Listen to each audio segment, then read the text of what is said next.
Assalamualaikum warahmatullahi wabarakatuh.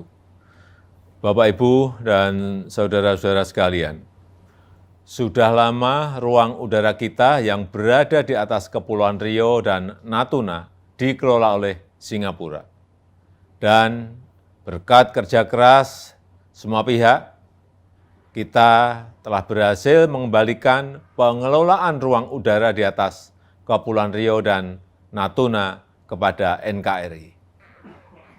Dan ini menambah luasan Flight Information Region FIR Jakarta sebesar 249.575 km persegi. Alhamdulillah, saya telah menandatangani Peraturan Presiden Perpres tentang pengesahan Perjanjian FIR Indonesia dan Singapura. Kesepakatan ini merupakan langkah maju atas pengakuan internasional terhadap ruang udara Indonesia, yang sekaligus meningkatkan jaminan keselamatan dan keamanan penerbangan, serta bisa meningkatkan pendapatan negara bukan pajak. Dan hal ini bisa menjadi momentum untuk modernisasi peralatan navigasi penerbangan dan pengembangan SDM Indonesia. Terima kasih. Wassalamualaikum warahmatullahi wabarakatuh. Baik Pak, untuk pertanyaan pertama, apakah manfaat perjanjian FIR yang baru ini bagi Indonesia Pak? Sebenarnya manfaat utama adalah kita menunjukkan bahwa Indonesia ini negara yang berdaulat, sudah mampu mengelola dirinya sendiri. Dan itu saya kira berpuluh-puluh tahun masalah ini tidak terselesaikan, tapi di bawah leadership Presiden Joko Widodo, kami diperintahkan pembantunya untuk menyelesaikan. Jadi hampir sebelum COVID, ya tadinya sih kita pikir 1 tahun selesai, tapi karena COVID ya tertunda. Tapi kita bersyukur bahwa ini Desember kemarin finalisasinya sudah selesai, dan ini hanya proses administrasi kita yang kita tuntaskan. Jadi ini menunjukkan sekali lagi bahwa Indonesia itu negara yang betul-betul bisa mengatur dirinya sendiri. Pertanyaan selanjutnya, ditengarai kesepakatan yang sekarang tidak ada bedanya dengan sebelumnya mengenai delegasi ruang wilayah 0 sampai 37.000 kaki kepada Singapura. Artinya take off dan landing pesawat Indonesia di wilayah yang masuk FIR tersebut bergantung pada Changi, termasuk pesawat VIP Indonesia, Pak. Sebenarnya enggak begitu juga. Kenapa kalau 37.000 kaki itu bikin kita bulat murni seluas negara Singapura, kan dia nanti masuknya bagaimana?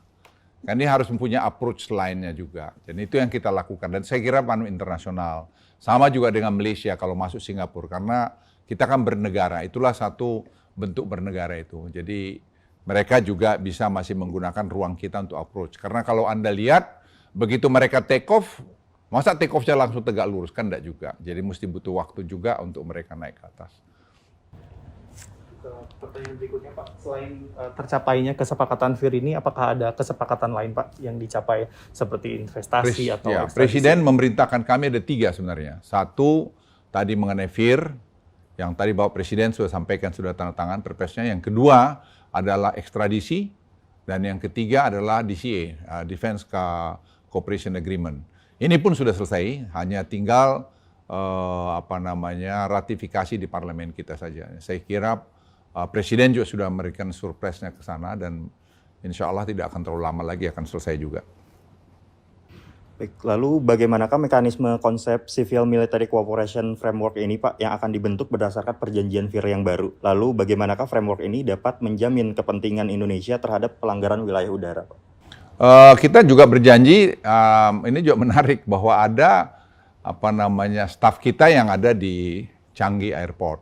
Nah itu juga saya kira pencapaian yang sangat bagus kerjasama antara Singapura dan Indonesia, sehingga kalau ada hal-hal semacam ini kan bisa enak. Misalnya Presiden Republik Indonesia terbang, ya kan ada orang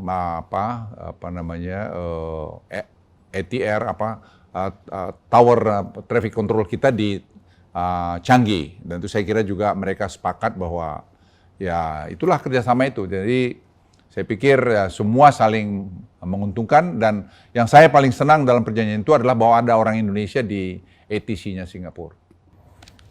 Selanjutnya Pak, Bagaimana perjanjian FIR yang baru mengatur mekanisme clearance, Pak, diplomatic and security untuk non-scheduled aircraft? Ya sama tadi, jadi kita juga tetap seperti itu ada di kita. Tapi kita tetap tadi mengkomunikasikan dengan mereka dan kita yang memegang kendali. Itu saya kira perlu diketahui. Yang dulu kita hampir tidak punya kendali di situ. Sekarang kita, tapi ya saya kira kerjasama untuk karena safety security seperti Bapak Presiden sampaikan, kita akan train manusia kita, perbaiki angkatan kita, dan itu tadi Bapak Presiden sampaikan akan menambah penerimaan negara juga nanti dari pengontrolan ruang udara di situ. Kemudian Pak, perjanjian FIR yang baru ini apakah ada pengaruhnya terhadap perjanjian Indonesia-Malaysia tahun 1983 tentang pemberian koridor laut dan ruang udara yang di atasnya untuk lalu lintas pesawat udara Malaysia di antara Malaysia Timur dan Barat? Sekarang sudah oleh Pak Menteri Perhubungan sudah dibicarakan dan saya lihat tidak ada masalah.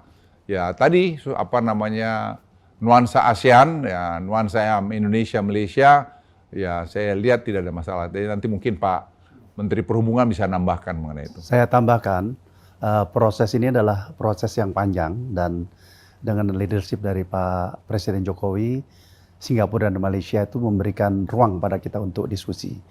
Dan diskusi kita lakukan lebih dari 60 kali dan diskusi itu bicara mengenai teknis. Dalam hal Malaysia, memang ada perjanjian antara Indonesia dan Malaysia, kita memberikan koridor. Sebagai satu sahabat, tentu kita memberikan ruang antara negara Malaysia dengan suatu ruang. Dan kesepakatan ini juga kita lakukan two-parted, Indonesia-Malaysia, Indonesia-Singapura, dan kita juga lakukan tripartite sehingga semua kesepakatan ini didasarkan pada suatu kesepakatan. Setelah Pak Presiden menandatangani PP, maka ini akan berlaku dan ini memang dinanti oleh semua pihak dan kesempatan kita untuk mengelola wilayah di wilayah sendiri ini akan terjadi. Lalu bagaimanakah perjanjian FIR ini Pak untuk mengatur atau membuka arah peraturan penentuan formulasi navigation charge? Dan siapa yang akan menjadi charging authorities-nya untuk bagian FIR Singapura yang merupakan wilayah udara di Indonesia, Pak? Jadi kita memang akan melakukan koordinasi ini. Tadi apa yang disampaikan oleh Pak Luhut, maka safety menjadi suatu kepentingan yang utama. Tetapi juga seperti Pak Presiden sampaikan, kita mendapatkan charging untuk navigasi. Dan oleh karenanya nanti Airnav akan berkoordinasi dengan ETC atau traffic control yang ada di Singapura dan kita mendapatkan kemanfaatan itu. Ya, selanjutnya Pak, dalam pasal 28 Konvensi Chicago 1944 diatur bahwa negara yang apabila merasa dirinya sudah mampu bisa menyediakan layanan navigasi udara di atas wilayahnya. Kemudian Aneks 11 juga memberikan ketentuan bahwa apabila tidak mampu maka dapat didelegasikan. Lalu pertanyaannya adalah sebelum dibuatnya perjanjian FIR ini Pak, apakah sudah dilaksanakan penilaian diri atau self-assessment kemampuan teknis dan SDM Indonesia? Apakah sudah dilakukan? Kemudian apakah hasilnya nanti akan dipublish begitu? Kemudian faktor apa saja Pak yang dari self-assessment tersebut yang membuat Indonesia perlu lanjutkan atau perlu pendelegasian bahkan sampai 25 tahun ke depan Pak? Ya sebenarnya itu detail sekali, saya kira Kemhub sudah melakukan itu dan kita tidak lihat ada masalah, hanya selama ini, maaf kalau saya bilang pemerintah Indonesia itu kurang agresif. Kita bangsa besar kok, masa kita nggak bisa, itu teknis sekali. Dan orang-orang kita saya lihat di Dirjen Perhubungan Udara itu sudah sangat qualified. Jadi ini a matter of waktu dan itu ada transisi juga akan berjalan dan tadi Presiden sudah memerintahkan kita akan perbaharui alat-alat tercanggih kita sehingga kita pun tidak akan ada masalah situ. Jadi saya berharap bahwa ini dalam waktu tidak terlalu lama sudah bisa selesai. Saya tambahkan sedikit bahwa navigasi Indonesia adalah navigasi yang sama baiknya dengan yang ada di luar ya. Nah ini terbukti bahwa bukan di daerah situ saja kita mengontrol daerah Jakarta, FIR Makassar dan itu bisa berjalan dengan baik.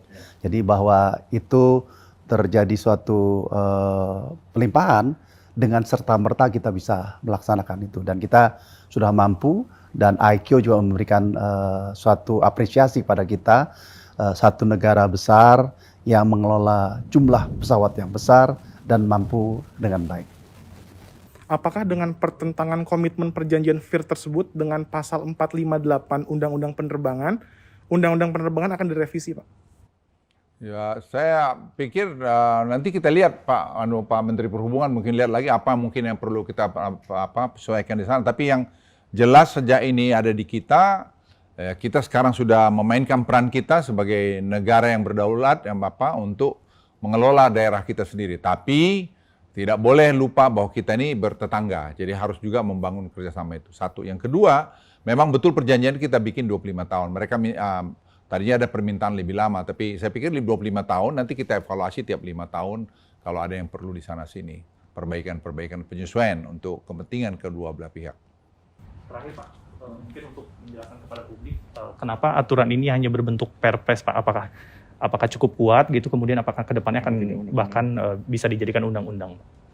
Sebenarnya kalau untuk ini cukup dengan perpres, karena sebenarnya sudah semua aturannya ada. Jadi kemarin kita juga lihat, nah yang menjadi harus dari keputusan dari DPR itu ada dua. Satu ekstradisi, yang kedua Defense Cooperation Agreement.